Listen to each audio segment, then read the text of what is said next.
Is it Yanfei or Yenfei? Yanfei. Shinku or Xingqiu? Shinku. Is it Ningwang or Ningwang?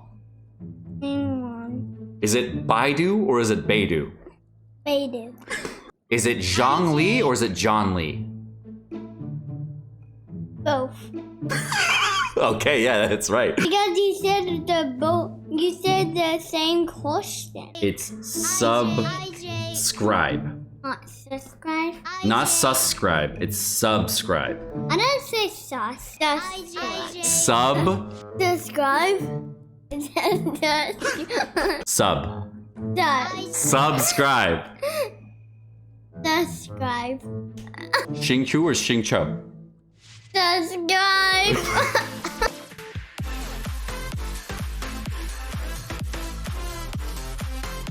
Okay, so we're gonna go over the two characters first. First thing we're gonna go over is Hu Tao and talk about her, because a lot more people are very interested in Hu Tao and talking about her kit and if she's worth something or not. And second, we'll be talking about Child or Tartaglia, and we're talking about him versus Kokomi. And there's a lot of things to consider as a free-to-play player or a budget player. So jump into Hu Tao first.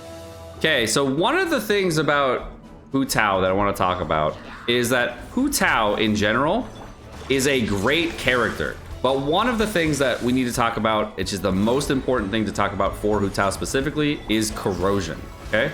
Corrosion, if you don't know, is going to be coming out even more so in 2.2, and the new enemies that are going to be out have a very large corrosion effect. And as you can see, I'm consistently losing HP as time goes on.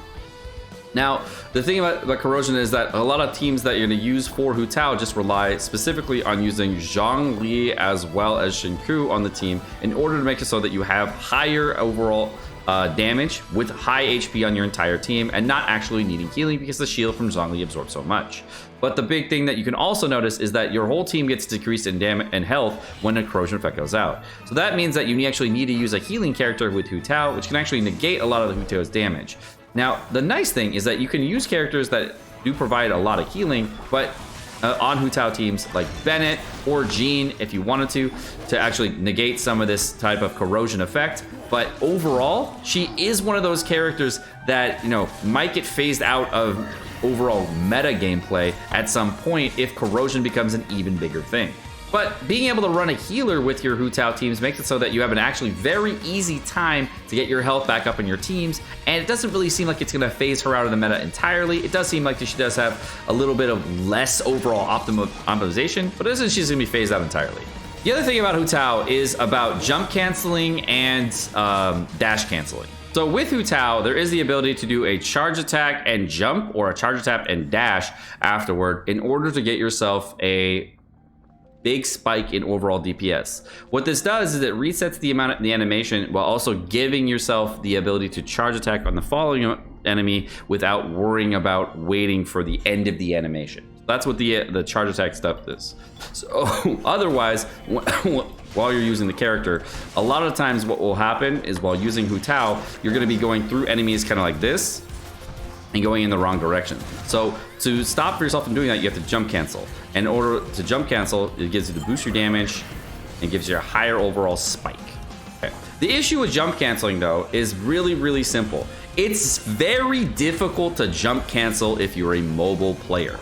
If you're a mobile player, your thumbs are very close together and you're trying to do that hold mechanic to do the jump cancel. And what happens is you actually mess up the jump cancel frames a lot. So it ends up becoming a weirder and weirder mechanic for you to get used to. And even on PC, if you're not really good with fluid framing, it is a very tricky mechanic to get used to in order to boost your overall DPS.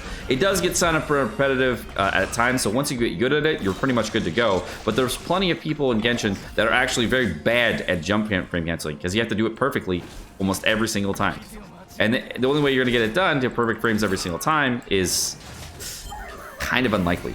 So she is a higher difficulty character, but once you get used to it, it's perfectly fine. Now, once you get Constellation 1 Hu Tao, you get to the point where your stamina actually doesn't cost anything. And what you can do is a charge and a dash cancel. And when you charge and dash cancel, the dash cancel is actually a little bit faster than doing a jump cancel. Now, I'm really bad at dash canceling because I don't have C1 Hu Tao, so I never practice dash canceling. But I've seen the frame damage increase, and when I do it on C1 Hu Tao's, like that, it's pretty good. It's just hard to continuously execute at the perfect frame so that you can maintain getting the vaporize on the Hu Tao charge attack and not so much on the Shinku elemental burst. The issue with dash canceling on C0 Hu Tao is you run out of stamina way too quickly. As you can see, your stamina like drops off very, very heavily. Now, I described this to a lot of people on stream today on what really happens with a jump cancel Hu Tao at C0. So if you're like in the middle of a fight for Hu Tao, what happens is you're going to then pop your elemental skills, and elemental burst and all that stuff, and then go to Hu Tao. Hu Tao is going to do her jump cancels on whatever target she's fighting, kind of like this. And this is the overall gameplay style that you're going to feel. And you end the ultimate with your ultimate here, and that's where your stamina bar is. Now, as time goes on, you're going to use your other characters, switch to your other characters, switch over, and you can see your stamina bar is all the way back up. So jump canceling, you can actually get your whole stamina bar back up without any issue from like finishing the rotation on your characters, and you won't have any breaks in your damage. Now, the thing that a lot of people do on Hu Tao, which is a big mistake, is that what they do is they chase people by dashing after them on Hu Tao. Now, Hu Tao is actually a very short character, same height as Zhang Ling, so the dash distance that she has is actually pretty short. If you look at a character's dash distance, like say Zhang Li, where we're starting here, Zhang Li will dash all the way to the middle of this ping here, whereas Hu Tao, same distance, will only dash at this distance. So you can see that you're losing out on a pretty significant amount of distance between two characters. So dashing on tall characters will be much better. So you trying to gap close with Hu Tao's dash actually like is what makes it feel like you need extra stamina. Now, with the same token, you can actually do the same exact thing with a charge attack, but actually go a further distance with a charge attack. So you actually get the same distance on your charge attack that you do as if you dash on a very tall character. So just know that if you're trying to chase enemies down, dashing toward enemies on Hu Tao is actually the worst way to catch up to people. It's actually a lot easier than if you use a charge attack to catch up to them. So there's also a weird mechanic that works with Venti that allows you to do like a jump cancel along with a Venti swirl. I don't have Venti in this account, so I can't really show you, but it's a weird mechanic that allows you to do other things. Overall, I find Hu Tao to be a very good character. The weapon choices that you can actually use for Hu Tao, for the best option, of course, would be Homa. The catch is not really a good option for her. Dragon's Bane is actually a very, very strong option for her, but it only gets better than, say, the Blacklift and the Deathmatch at higher refines. So if you're a player that's going to be using a Deathmatch or a Blacklift weapon, those two types of weapons are good with low refines, whereas the Dragon's Bane is good with high refines. Now, the thing with Dragon's Bane is that there's only two real spillers that alternate between weapon banners, and it's going to be the Dragon's Bane and the Favonius Lance. So if you're a player that's summoning a lot over the course of a year, you end up getting a couple copies of Dragon's Bane or Favonius Lance over the course of a year, so you end up getting more of those. So as a free-to-play option, Dragon's Bane is a really, really good choice weapon. The issue with using a Dragon's Bane, though, is that the artifact choices that you're going to have are going to be massively limited because you're going to have to be very, very heavily weighted toward crit chance and crit damage, and now have almost no elemental mastery, HP percentage, etc. Because you lose out on such a huge amount of overall stats because of using the Dragon's Bane, because it has a high elemental mastery main stat.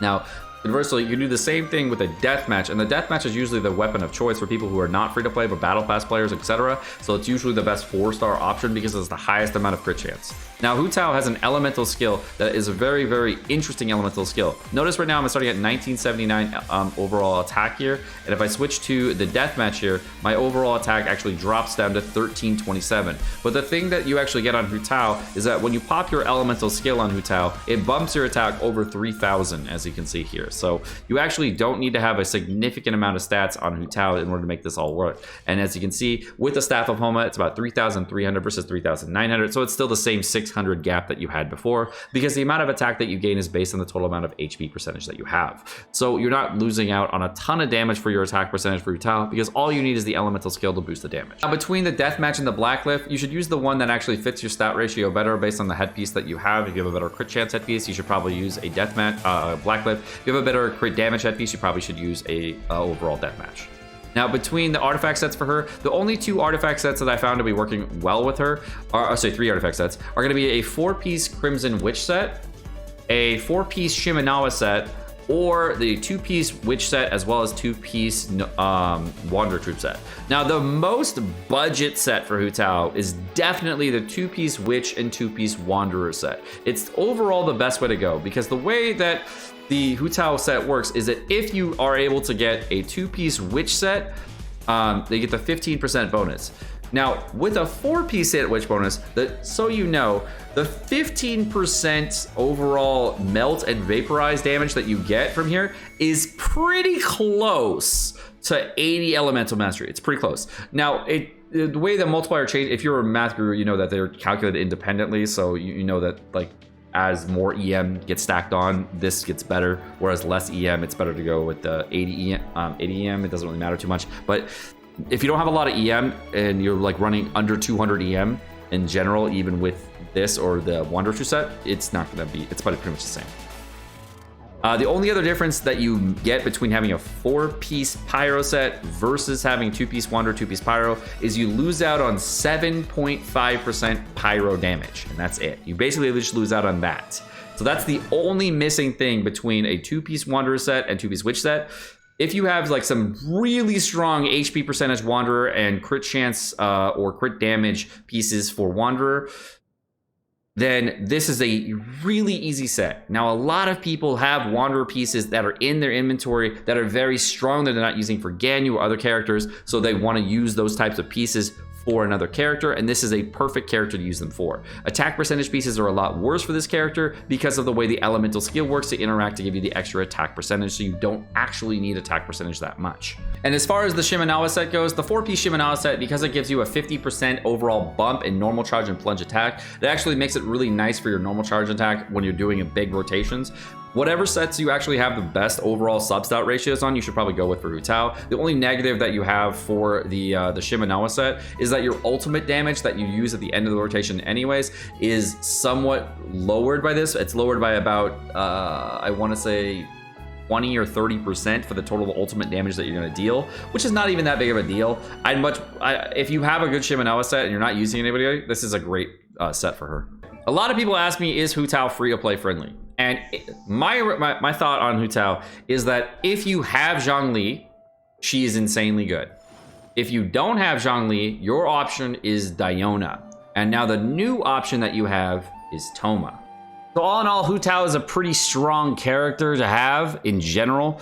I think she's great for free-to-play. She's good for pay-to-play. She's just really difficult to play if you have a mobile phone and you're maining her on mobile. All right, now in regards to Tartaggles, what I wanted to say is that since he's a very simple character, his whole kit is revolved around getting a Hydro application on enemies, and this will allow you to do then pyro damage on enemies and get a vaporize to happen. It's very commonly used with Zhangling, or you can use an electro charge composition, etc.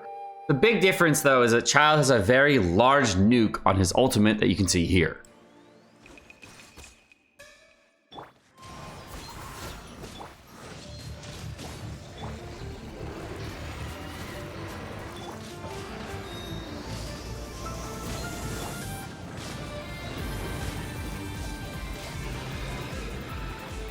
Okay, that's how you really do it.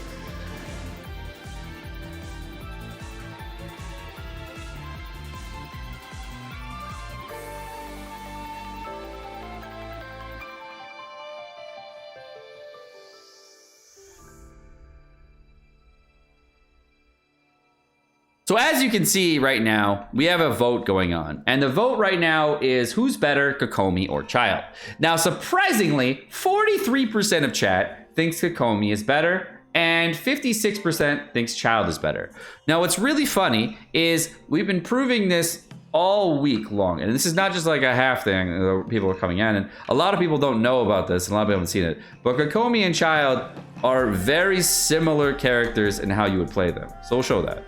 All right, so the way you're gonna play Kokomi and Child is that you'll be able to use Hydro and swirl the Hydro ultimate, whatever you wanna do right out the gate, and then you're just gonna go full dumpster on your rest of your kit. So what I'm gonna do here is I'm gonna drop the elemental skill here, go with one of these, drop myself a Globa, drop myself an elemental burst, drop myself one of these right here, drop another one of these, drop elemental burst here, and then switch to Kokomi, all right? And now, what's really cool about Kokomi is now I can just auto on Kokomi. You can see the mad lead damage that Kokomi's just putting out right now, right? Just mad, and I don't even have to dodge. I just hit him, right?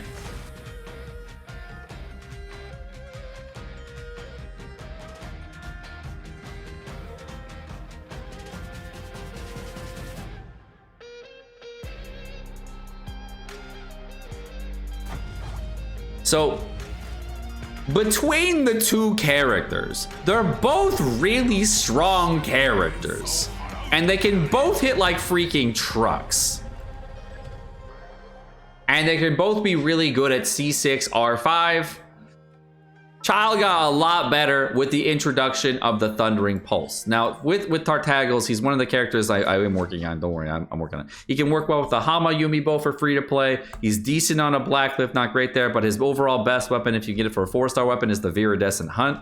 And well, between all those weapons, you also have access to the Rust, which is one of his best overall weapons. Now, because he has access to all these weapons as a good character, he's a very good free-to-play accessible character because he has tons of weapons to work with, okay? So many, okay? For 5-star weapons, the only bad weapon is the Amo spell, but Skyward Hop has been the go-to choice until the Thundering Pulse came out, and once the Thundering Pulse came out, he became an absolute fucking monster Giga Chad with this weapon, got a ton better, okay? So he is a very good character for players that have tons of crit chance and crit damage artifacts. If you have a lot of crit chance and crit damage artifacts, he's insane. However, if you have like Uber Papega artifacts and you're really new to the game and you're not sure about your artifacts, you could build like Maiden HP percentage, Hydro bonus, BS, non-crit artifacts and just go full send on a character like Kokomi and actually have really crap artifacts that just didn't roll your way, and actually take those artifacts and make a Giga Chad character that does this level of damage.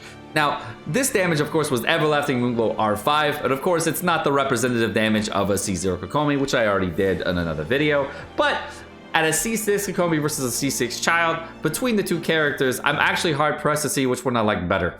I'm not capping, I'm actually hard-pressed. Because right now, I only have level 7 autos, I have level 6 on the elemental skill, and level 7 over here, so I really don't have a lot of talents on my Kokomi, and I could actually get a lot more damage.